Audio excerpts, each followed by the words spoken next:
बेजाद शाह, जवार और सिकंदर आईजी के ऑफिस आते हैं। आईजी जवार से कहता है कि तुम मुझे सारी डिटेल्स दो। जवार उसे सारी डिटेल्स देता है। फिर आईजी पूछता है कि जवार, तुम्हें किसी पर शक है? जवार कहता है कि वहाब दुरानी पे शक है मुझे। बेजाद शाह कहता है कि वहाब दुरानी तो मुल्क से बाहर है। जवार कहता है कि इन्वेस्टिगेशन करवाते हैं। इधर आफ्ताब नदीम से कहता है कि ये सब जो हम कर रहे हैं ठीक नहीं कर रहे। नदीम कहता है तुम्हें ज़्यादा टेंस होने की ज़रूरत नहीं है और इसके अलावा हमारे पास कोई रास्ता भी नहीं है, हमें उसकी बात माननी ही पड़ेगी वरना दोनों को नहीं छोड़ेगा वो। आफ्ताब कहता है कि पारिस का क्या होगा? नदीम कहता है कि पारिस को कुछ नहीं हुआ, महफूज है वो। तभी वहाँ पे शाहीन आ जाती है और नदीम से पूछती है कि पारिस कहाँ है। शाहीन आफ्ताब को एक थप्पड़ मारती है और कहती है कि कहाँ है पारिस, और नदीम से कहती है कि ये थप्पड़ जो मैंने अपने बेटे के मुंह पे मारा है इसे आप अपने मुंह पे समझिए, और कहती है कि बताओ कहाँ है पारिस वरना मैं। नदीम उसकी बात काटते हुए कहता है कि वरना क्या कर लोगी, भाईजान को बताओगी तो ये लो मोबाइल और बताओ। शाहीन उसे फ़ोन करके बताने ही लगती है कि नदीम कहता है कि इस फ़ोन कॉल के बाद याद रखना कि ना तुम बचोगी, ना तुम्हारा भाई और ना ही पारिस।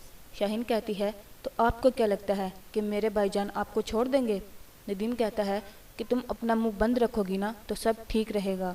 शाहीन कहती है कि मैं अपना मुंह बंद नहीं रख सकती, आप लोग बताएं कि पारिस कहाँ है। आफ्ताब उसे बताता है कि पारिस वहाब दुरानी के पास है और हमने साथ दिया है उसका इस सब में, जिसे सुनकर शाहीन हैरान हो जाती है।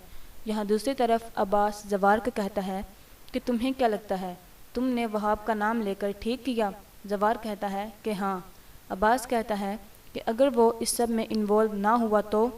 जवार कहता है उसके अलावा ये काम कोई नहीं करेगा।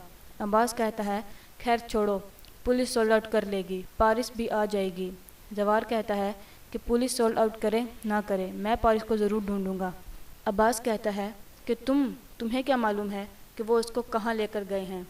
जवार कहता है कि मालूम तो पुलिस को भी नहीं है, लेकिन वो खोज लगाएगी ना, इसी तरह खोज मैं भी लगाऊंगा क्योंकि पुलिस वाला मैं भी रह चुका हूँ। इतना कहकर वो वहाँ से चला जाता है।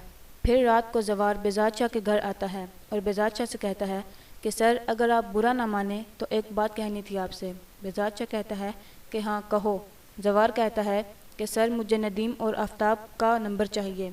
सिकंदर कहता है कि जवार ये तुम कैसी बातें कर रहे हो? जवार कहता है कि गुज़श्ता ही सही, लेकिन पुलिस वाला रह चुका हूँ मैं, तफ्तीश करना मेरी आदत है और आम तौर पर तफ्तीशी दायरे में करीबी घर वाले आ जाते हैं, रूटीन है।